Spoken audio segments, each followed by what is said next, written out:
Hello and welcome to Practically Magic. I am your host, Courtney Pearl. Today we have a very special episode because we're going to be sharing with you some of the experiences that I've had with psychedelics and healing.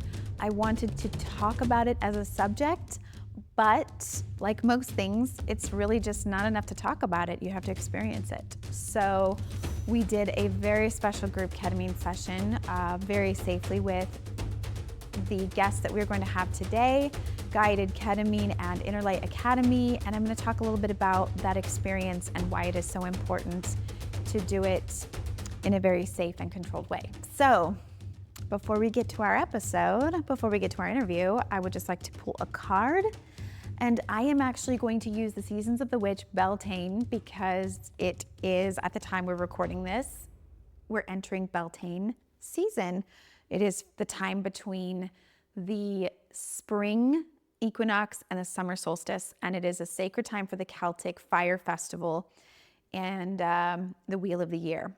And the card that I pulled for today's episode is actually the Phoenix. And I pulled this ahead of time because I really wanted to get a feel for the day and how this was going to play a part in what we're working on. And what I think is interesting is I had my kids pull a card, a goddess card for our altar before school today. And we got the goddess Kali of destruction, and the word is liberation. And then the Phoenix card going along with that really invites an element of destruction, chaos, tearing things down. It might be associated with the tarot, the Tower card. And it really gives the impression that you have to be really willing to let destruction and chaos go, to surrender to it. And I find this fascinating because while this card was not picked specifically for this episode, it was picked for today. And it goes absolutely perfectly with the idea we're going to talk about with ketamine. And I'm going to talk more about my experience after the interview. So stay tuned for that because I'm going to do a follow-up afterwards. Before I get into it, I just wanted to give you a visual to help explain the way that I helped my kids understand what this Phoenix or Kali card really means.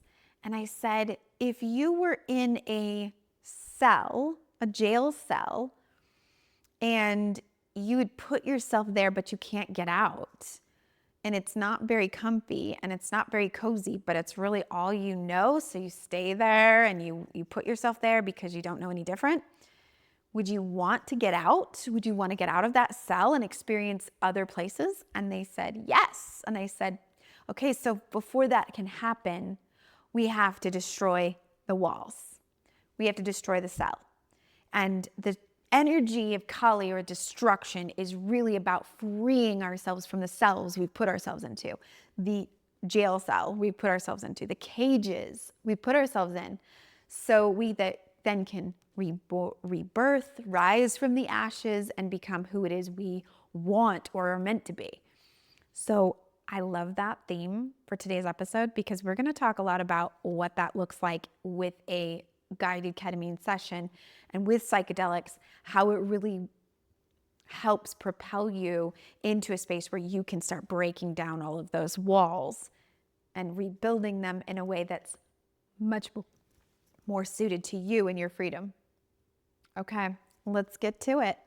Hi, welcome back. This is my living room, and I've invited Dr. Unkefer from Guided Ketamine and Shandell from Inner Light Academy to join me to talk about psychedelics and healing. And we have some adventures to share with you, some adventures we've been on in the last couple of weeks. So I'm excited to talk about this because, first of all, you have a really great story in how you came to be a part of all of this woo-woo healing world, as some people refer to it, and then the actual medical side of things that you do. So how did you end up doing guided ketamine? Yeah, it's kind of interesting because I'm a year into my journey and I find myself surrounded in a community that I've never been a part of before. The whole spiritual whatever you want to call it. Woo woo or whatever Yeah. people call us. Yeah. Yeah, because I'm emergency medicine trained, worked at trauma centers and emergency rooms my entire career. So almost 20 years of just working like a standard ER doctor job. And it's got to be close to 2 years ago now. I underwent treatment with ketamine as a patient, and it kind of changed my whole trajectory of my career and what I do and what I believe. And typically, like, ketamine's associated with treating for pain. Yeah, so ketamine's been around since the 1960s, I believe, and has always been used in human medicine. It gets a rep as being like a horse tranquilizer because it is used in veterinary medicine too, but it's used in human medicine more. But I would use ketamine in the emergency room to anesthetize people, to put them down, knock them out for procedures. And so I use ketamine all the time, but never for mental health. And I had heard, people talking about ketamine for mental health. It's been like 20 years since the very first study suggested that it could be helpful. And so I'd heard people talking about it, but I never paid attention to it because that's not how I used it in the emergency room. Until a year and a half or 2 years ago, I came across a paper that was talking and showing what ketamine did to your brain after you got it as a patient. And it was a study where they were looking at the brains of mice. And after a single dose of ketamine, the researchers were able to watch a whole bunch of new synapses grow. The synapses are the connections between the neurons in your brain. A whole bunch of new synapses grow and literally forming, like physically forming new connections and opening up new parts of the brain. And it was that paper that made me say to myself, like, geez, is this actually the real deal? Because I had been poo-pooing ketamine for mental health for years. Okay. And you had to be converted. Well, right, because there's fads that come along in medicine all the time. Mm-hmm. And so I'm very science-oriented and Western medicine trained, and I'm like, colon cleanses of the world and the IV vitamins, I'm kind of like, that's kind of a fad. Like, show me the data and show me that it's actually working. And so I kind of delved into the research behind ketamine, and there's literally like hundreds of papers not only showing that people feel better from a mental health standpoint, and the mental health issues that are most well studied are depression, anxiety, and PTSD. Mm-hmm. Right? So literally hundreds of studies. People with these conditions can be treated with ketamine and feel better afterwards. But what was more interesting to me is that more recently, maybe in the last 5 to 7 years, the studies have gotten down to what's actually happening at the cellular level. The mechanism of why people might feel better. And what it is showing is exactly what I said about the mice brains, same as in humans. It stimulates the proliferation of synapses and new connections in your brain, and literally opens up new neural pathways, opens up new areas of your brain. And this is why the popular media likes to use buzzwords like neuroplasticity, rewiring, resetting. It all comes down to the fact that it is stimulating new synapse growth and opening up new pathways in your brain. Yeah. That's what I think of when I think of like what people call a shift, or they're like, I feel the shift happening. And in the world of like, without the help of the chemicals or the help of that, just in an emotional healing world, therapists and people that I've talked to, this is all possible to rewire the brain, but takes years and years and years of, first of all, high emotion, looking at things with the help of somebody who can help you look at things from a different perspective, because our brains are mapped by the time we're like 8 years old. So it's pretty much like everything that we've decided we need to do in our lives, how we get our needs met and things like that. And I talked in another episode about the chemicals of the brain, how to get those chemicals that make us feel good in the brain, we like all have our way of getting that need met, but it's so hard to rewrite that. Once it's solidified as a synapsis, it's like, that's all we know. So I know for me personally in my healing journey, there's so much work being done for years and years and years. And you go, oh, there's a new way to do that. But there's still always that old way. And so sometimes when you get into a stuck space of being confused or triggered, you just go, I don't really know what else to do but that old way. So you sometimes end up going back to the old way anyway. So we're going to talk about this when we talk about my session. There's so much more to talk about with rewriting the brain. But you talked about before, you talked about the chemical need, because I know about like the basic ones we know, endorphins and dopamine. But ketamine is like addressing a different chemical that most of us don't know about, right? Yeah, sort of like you said, everybody has kind of heard about the dopamines and the serotonins of the world, these neurotransmitters that help regulate emotions. But there's one that gets less attention, and it's truthfully less well understood than dopamine and serotonin and norepinephrine, but it's called glutamate. And ketamine binds to the same receptor that the glutamate binds to in your brain. Yeah. And it's not completely understood how and why, but there's kind of a cascade of events that leads to stimulation of your neurons, firing of neurons all over your brain, that gives you the psychedelic experience while those neurons are firing. But for some reason, it also stimulates the neurons to then search for new connections after the experience. And that's where the growth of new synapses, like another buzzword, like fertilizer for your brain. Mm-hmm. It is like after the medicine, your neurons just start to like reach for each other and form new connections. Yeah. And for me, that was the selling point. That's when I became a believer, right? So not only do people say that they feel better afterwards, but now there's a mechanism to explain why. And you combine those two things together, and I'm like, this is it. This is the real deal. It's working. Yeah. I don't know why it's working. And I can feel that so much. I called it mushy brain. After the session, I mean, there was the psychedelic experience, which we'll talk about, but I was like, for the next day or two, I was so aware that my brain was in a state that felt like it would accept whatever I fed it. Very receptive. So I was very like intentional. And that's, we'll get to like where you come in, because it's your work as a healer and what you do to be like, okay, it's really important what you do with this time and these affirmations that I'm helping you with.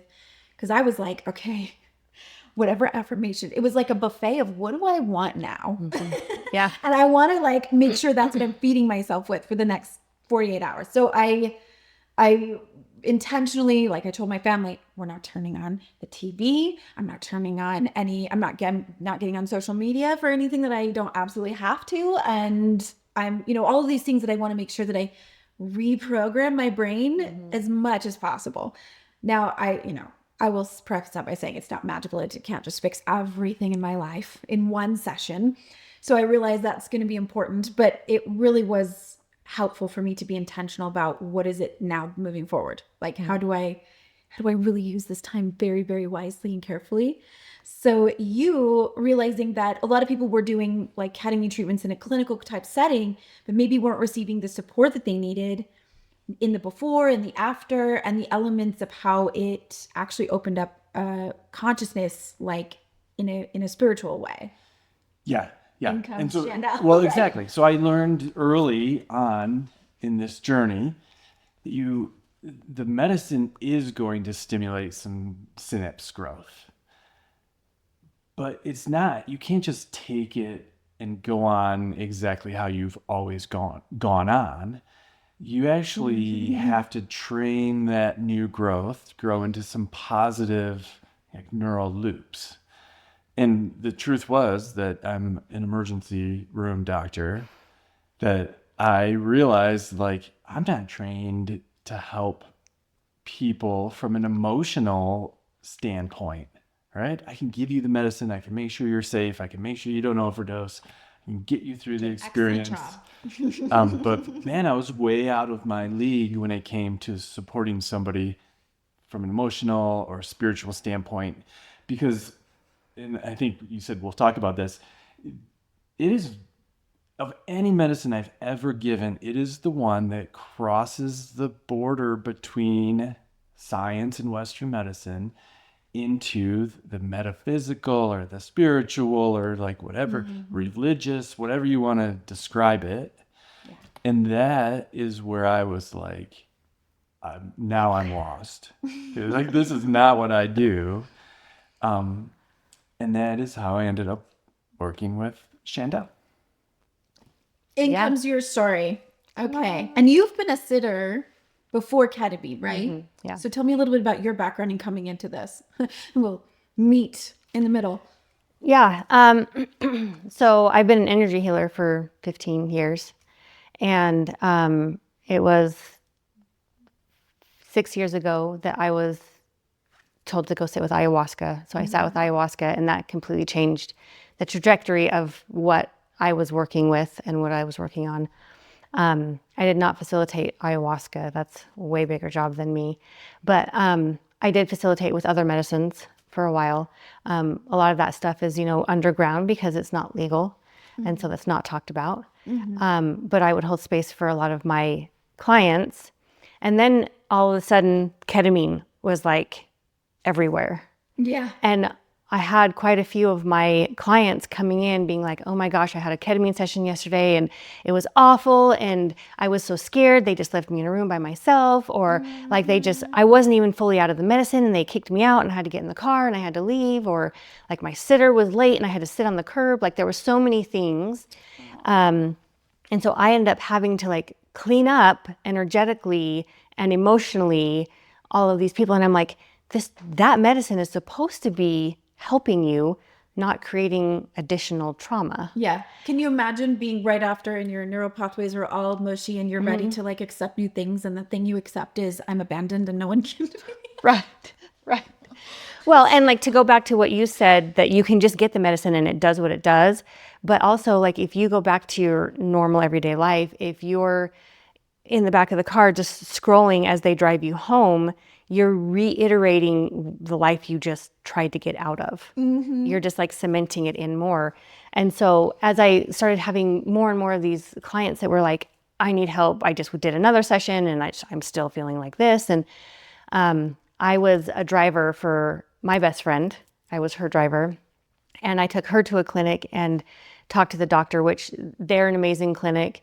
The doctor actually does sit with you there, right? And so I talked to her and she's like, we have a training. And I'm like, I'm in. And I went through their training. It was great. And I was like, and there's so much more than even in that training could allow for in that space. And then I met him at the Psychedelic conference and I was like, I wanted to talk to you because if you're going into people's homes, that is literally the perfect setting for people, that they can create what they need to know in order to create the safety and space. And then, when we work together, I can offer that actual preparing, because you should go in prepared to what you're about to experience mentally and emotionally. And especially if you've never had a psychedelic experience before, which a lot of people don't or haven't, but they're willing to try ketamine because of the data. It's important for you to kind of have some idea of what you may experience while you're in there, because it can be overwhelming. Yeah. And so like then where I come in from all of my years of sitting with people, both for emotional processing, energy work, and then psychedelics, it's been a really good combo.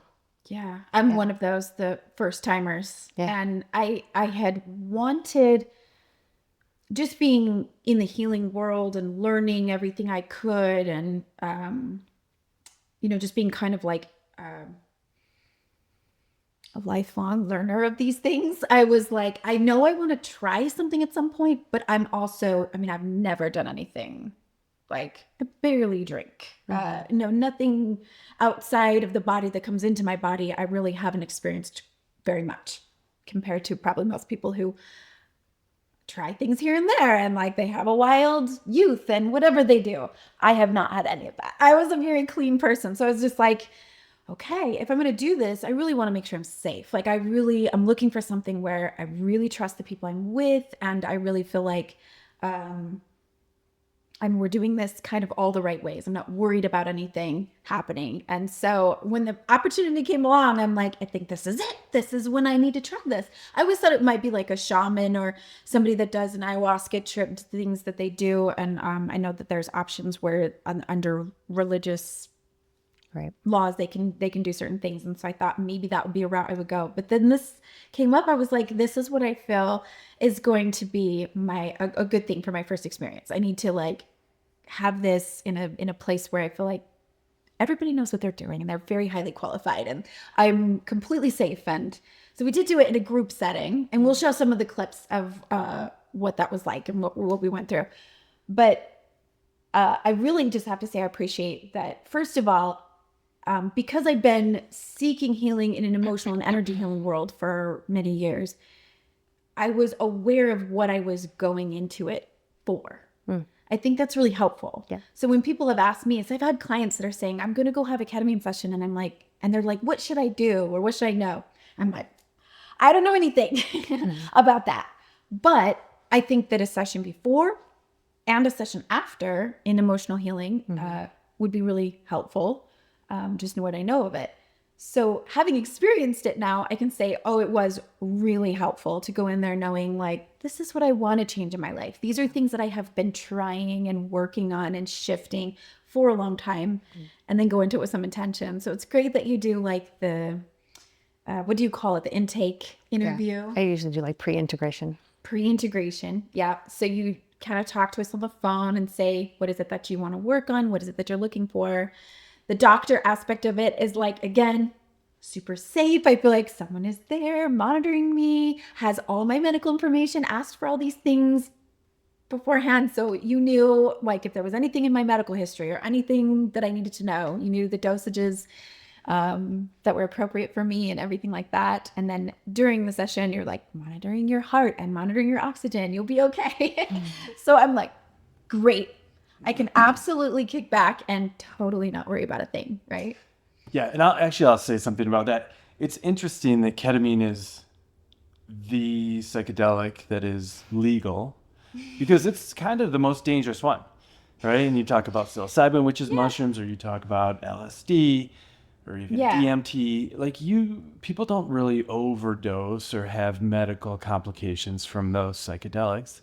Ketamine, you can become oversedated and suppress your respirations. Not often, but it's possible. Yeah. It can raise your blood pressure. It can raise your heart rate. It can you're relatively sedated. So if you threw up while you were sedated, you have a risk of choking or aspirating. And so it really does need to be administered by a medical person who is ready to intervene if any kind of side effect or complication happens. And those are all very rare. And knock on wood, I'm at over 400, like home visits that I've done for people. I've never had any kind of serious complication, but the possibility is there. So you do need somebody who is trained to intervene if something medical happens. Yeah. I'm glad that you mentioned that too. And I was interested too in just kind of the comparison between something that's plant-based or natural-based and something synthetic created like ketamine. So I'm glad that you brought that up. And so I do want to say that I have now had the experience of being both the one in the session and then being able to sit with you during a session when somebody was having their session. And by the way, just being an observer. I reiterate, I'm not qualified and I've not had the training that you had. I was there literally just to be an observer.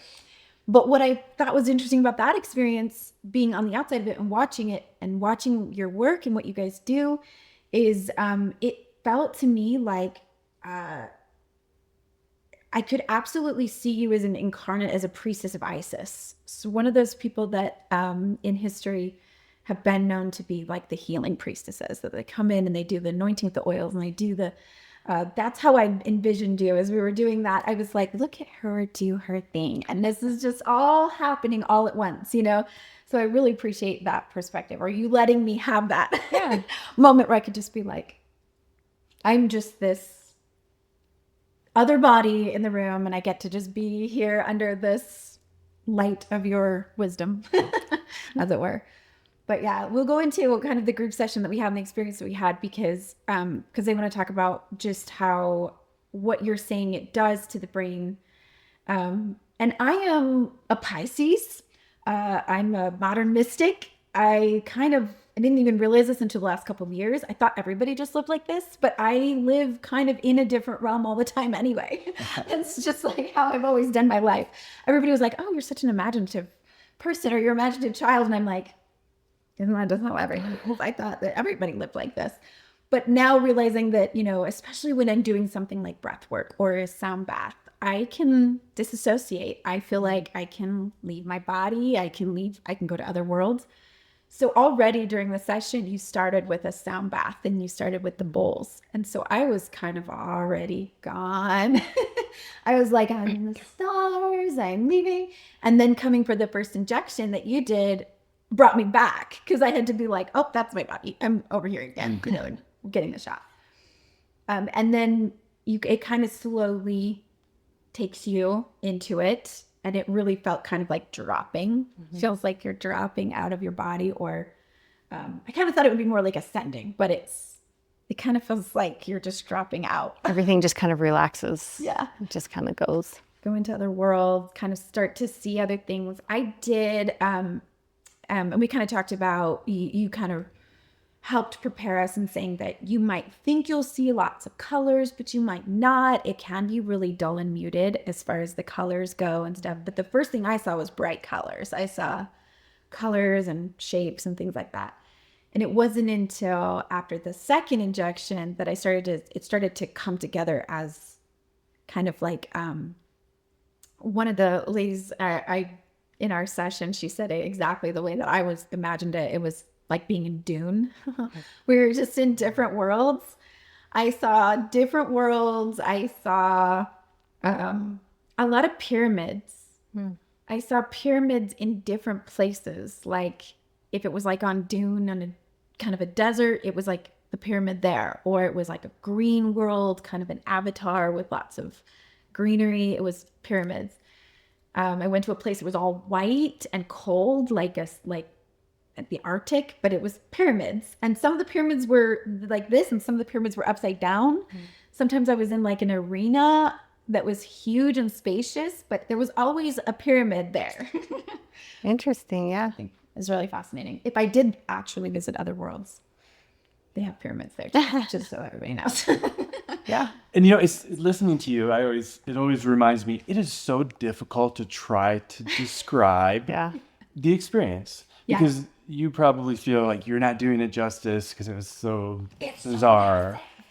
And then somebody listening is like, okay, you saw pyramids, right? Like, and it's very difficult to try to explain what it's like because it truly is an experience that is not, I mean, unless you've done other psychedelics, it's an experience that you've never had before. And you almost can't put it into words. Yeah.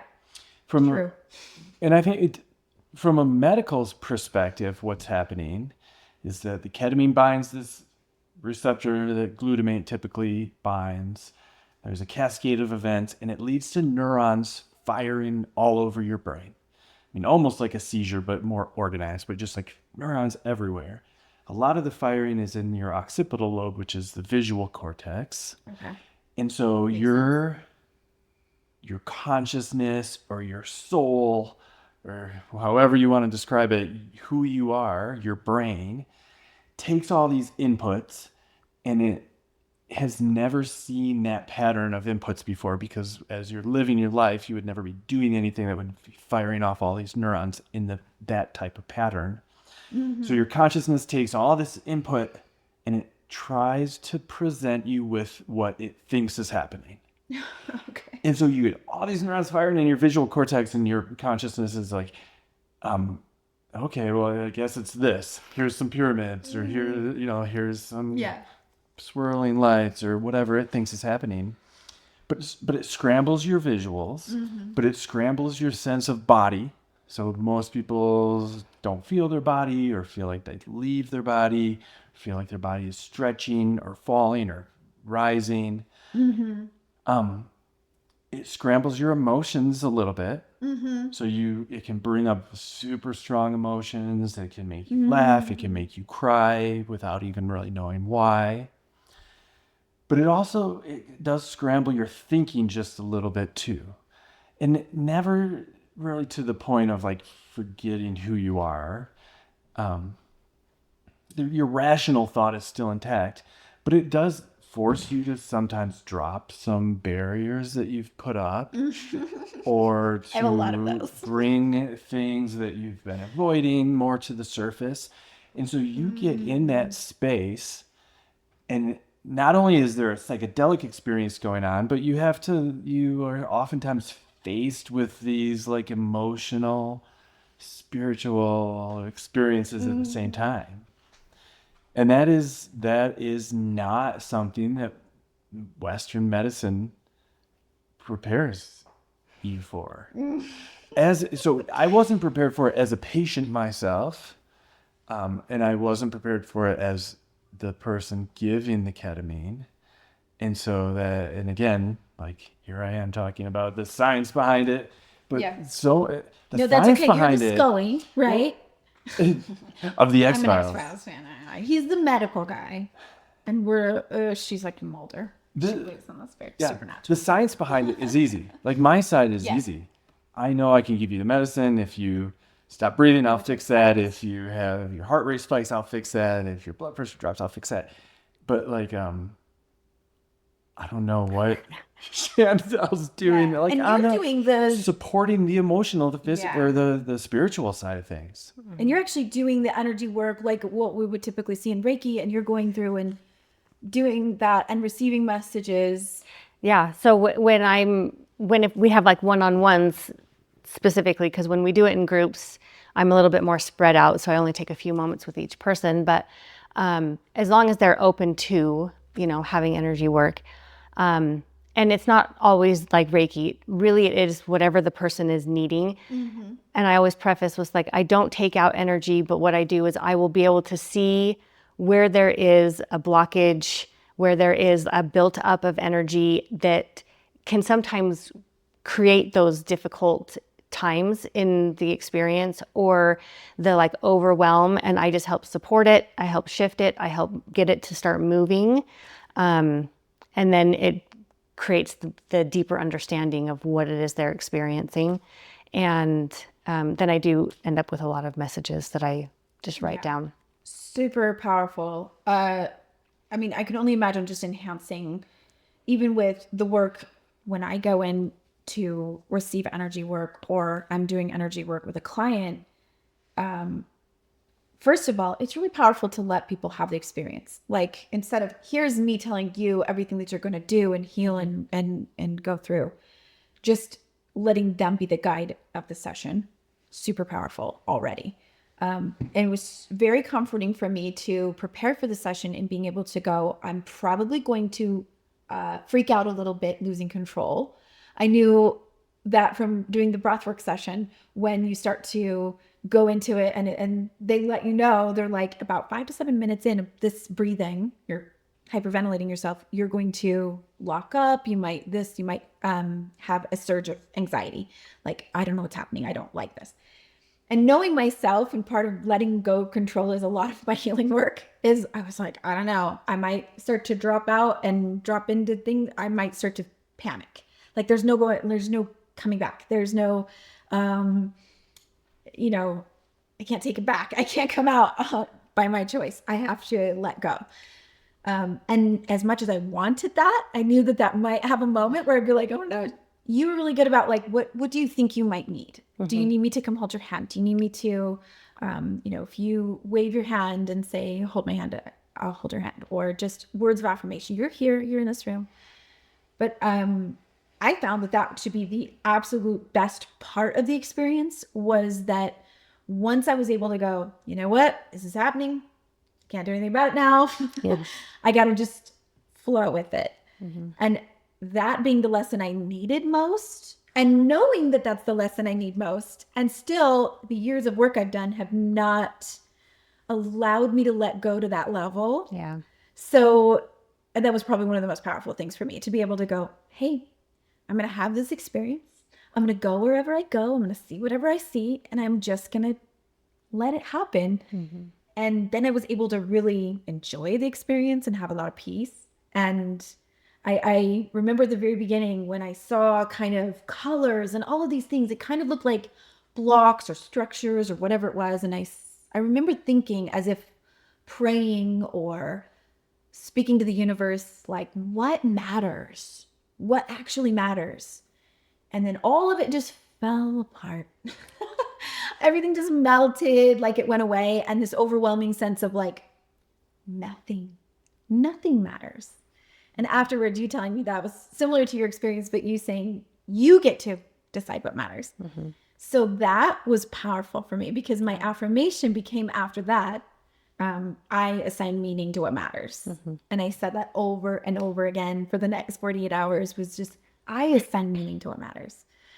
And I didn't even realize, I mean, maybe I did subconsciously, but I didn't even realize how many things in my life I was making matter. Yeah. Like everything, every little thing in my life was like, that matters, that matters, that matters. And you even said the message to me, which you don't know me well enough to know, Right. but you said, you are trying way too hard. Like you are trying, you said, don't be, oh my gosh, I'm trying to remember exactly the words that you said because it was so great, but it was like, don't go through the motions, be in your emotions. Mm-hmm.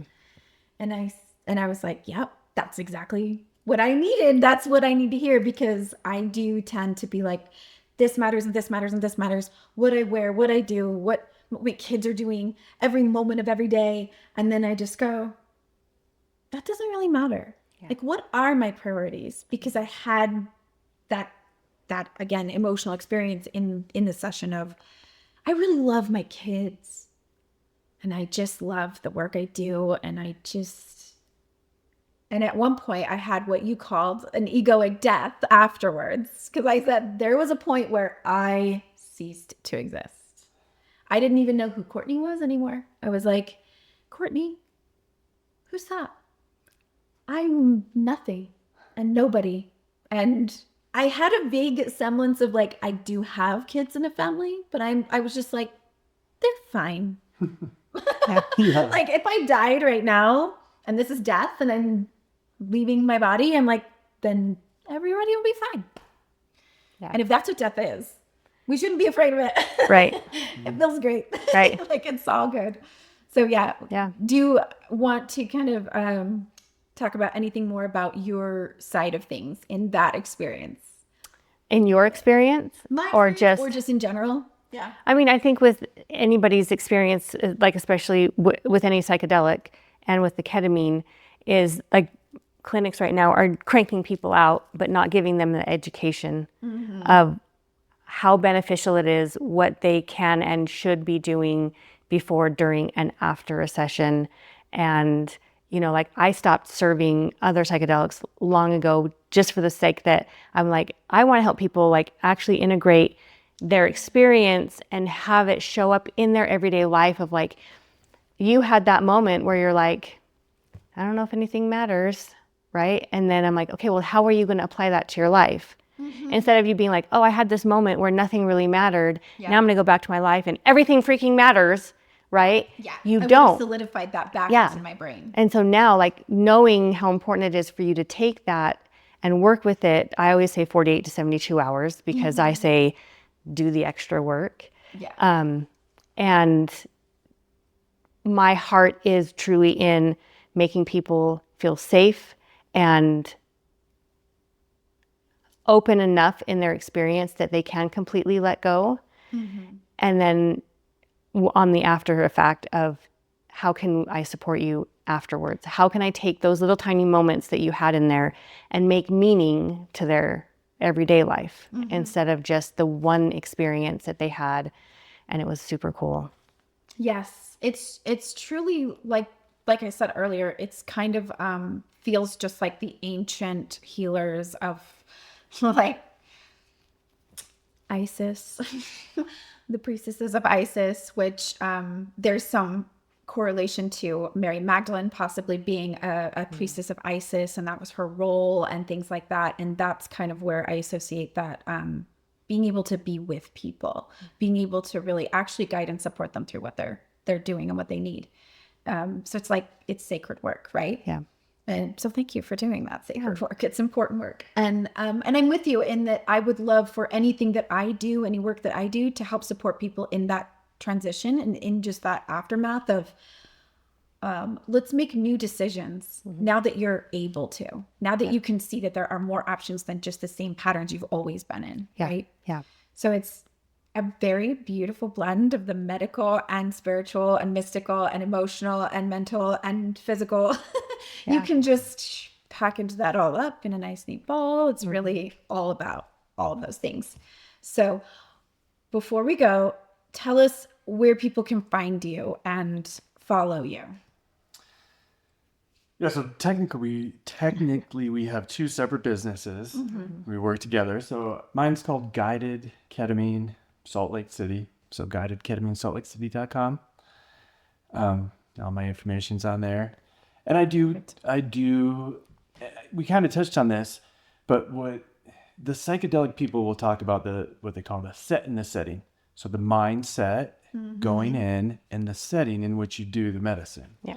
And if either of those feel off, it can lead to a bad experience, a bad trip. Right. And so I decided that I wanted to try to optimize that set and setting. Yes. And so all the Shandell and I do our home visits. We're like mobile. So we come to your house. My favorite part. Do the treatment on your bed or on your couch with your cat on your lap or your partner next holding your hand. So Yeah. so we don't have a physical location, but we kind of travel throughout the Salt Lake Valley. Yeah. And I highly recommend when you go on that website to just read his story, read a little bit about that, because it's all really fascinating. It is really good. Tells you a little bit more about him. Yeah. And then I'm Innerlight Academy. I'm in Riverton, and I go with him. And then I also have my own practice at my own home. And then we also do groups twice a month.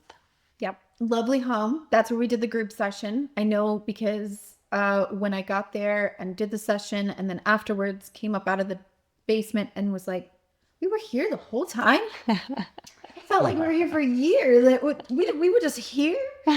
Completely forgot where we were. I forgot anybody was in the room with me. So clearly had a great experience. Lovely. Good. Yes. So thank you so much for coming and talking and having this discussion. Even more so than being here on Practically Magic, but just providing us with the opportunity to experience this and to have that group session for us all to get to have that. And we'll be hearing more from them very soon. So, Okay. Awesome. Thanks. Yeah, Thanks for having us.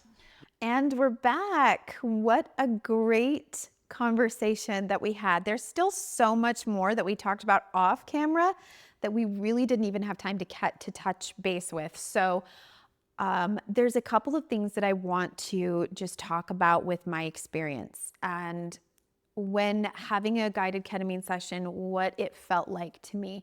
And as Dr. Unkefer said, it's almost impossible to explain or to let people really fully understand what it means to have a psychedelic experience or even just a ketamine psychedelic experience. Excuse me, nose is itchy. It's allergy season. But I want to just kind of reiterate again the feelings that I had in going through that about an hour after the session. And they give you plenty of time to integrate and to come back to yourself fully, which really took me an extra amount of time. I felt like I really didn't even recognize who I was in this body and had to take a minute to remember that there were other people in the room that had done this experience with me. So I may have been a little further out there than some people get to have, and everybody's experiences are so different. So who's to say? But I did have some time to discuss things, to kind of come back to myself, to feel more stable, get something to eat. And I finally felt well enough to move, to get up, walk, go to the bathroom. So I had plenty of time. But I went into the bathroom and I noticed my face in the mirror. And the feeling that I had when seeing my face for the first time after the experience and after having kind of what I call mushy brain, my brain was all mushy. I'm looking at my own self, and I think for the very first time in my entire life, I felt no judgment, no shame. And I don't think I've ever felt what that actually feels like. Just as I have been participating in healing work for myself when engaging with other people as a facilitator, as a healer, I think it's really important to understand that we're people too, and we have the same healing work that we're doing. But I suffer from a lot of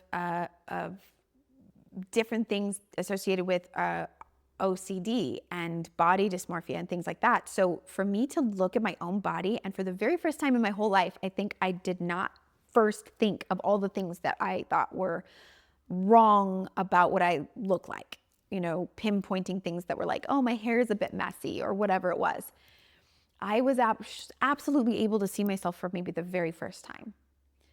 And one thing that other people had expressed was their experience was that although we all have a very different experience in the psychedelic journey, there were some themes that were very much the same. One is, no matter what we're seeing with the visuals or with the experiences or with the emotions, some of the people experienced seeing themselves at a younger age, going through the traumas they've been through or experiences. Sometimes they felt those emotions. Sometimes the images were a little scary, creepy, or like, whoa. But we all experienced one thing together that I think is really fascinating.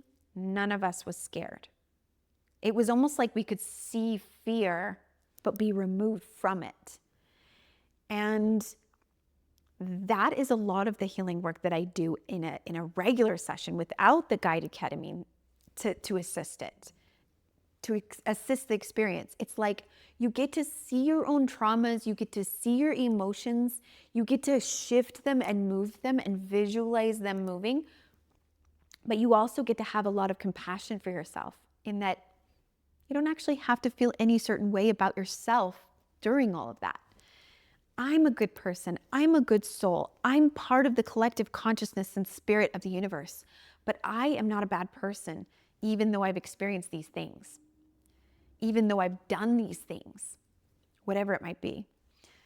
I had an anchor because it was my first time doing it.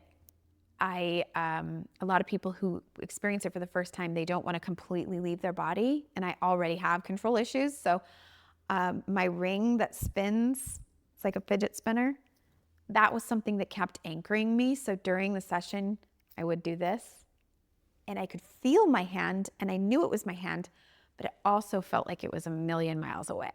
Like I'd left my body completely. So I know that the experience was really positive for me because I was able to integrate or to go through the integration process afterwards.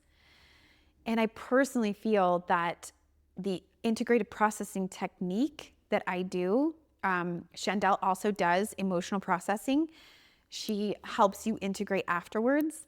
And the integrated processing technique sessions that I do, I think would be absolutely excellent for a preparatory pre-integration before a session and after. I took time the day after to do a process on myself, to be able to go back to what was it at age 2 that I need to know, that I need to process, that I need to rewrite if I'm writing my own story. And the ketamine allowed me to actually rewrite my own story. It allowed me to break up all of those old core beliefs and things and to say, what now do I want to embrace and accept into my life? So that's why I was very intentional about the time I spent after the session and going through my day, my habits.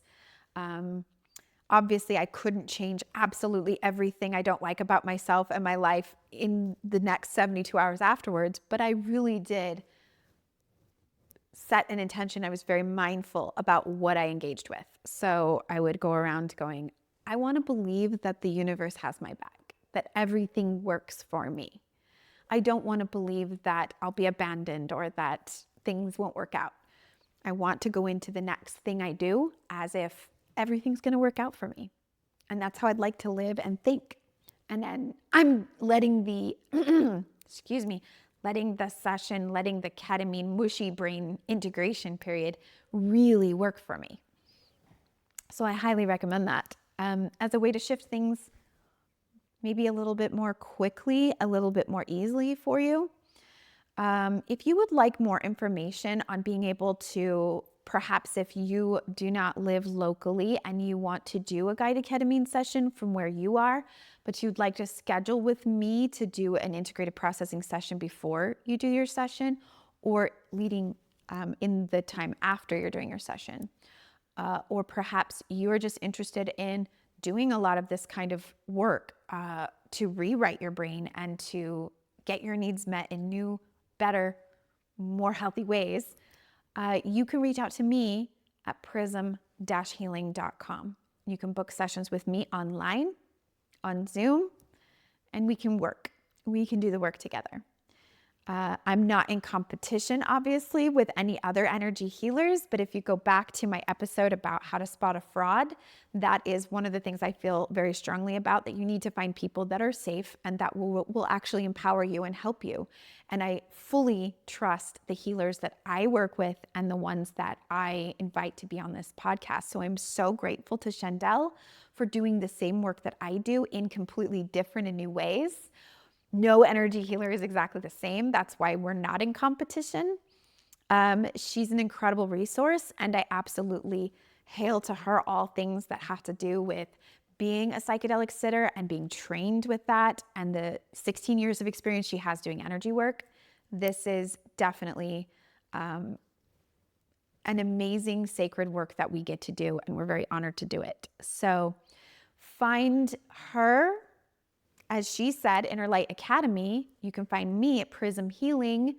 And if you like this episode or any of the episodes of Practically Magic, I'm going to ask you to please like, to share, to comment. If something really sticks with you and you think that you know someone in your life that could benefit from the experiences and the wisdom that we're sharing here, please share the episode with them and ask them to subscribe, because it helps us make more content for you, and hopefully that will better your life and help you find real and true magic in the world. And one last thing, I have a lot of really great events, classes, and cool things coming up, which is available at Prism Healing website, but it's also available on our new Practically Magic website. You just have to go practically-magic, magic with a CK, and then click at the top at the store, and you will see the new events, classes. Some of the classes are online, so you can take them through Zoom, and lots of really cool things are happening there. So I'm really excited to offer new things to you. Yeah, so I think that's the gist of it. I hope I've pretty much covered everything you need to know. It's time for me to get out of here and go make my own magic. I would like you to go out there and really see yourself for who you truly are, because we are all infinitely powerful, magical beings, able to perform amazing miracles on this earth, in our lifetime, and beyond. And I know that now more than ever. So go make magic, witches and wizards.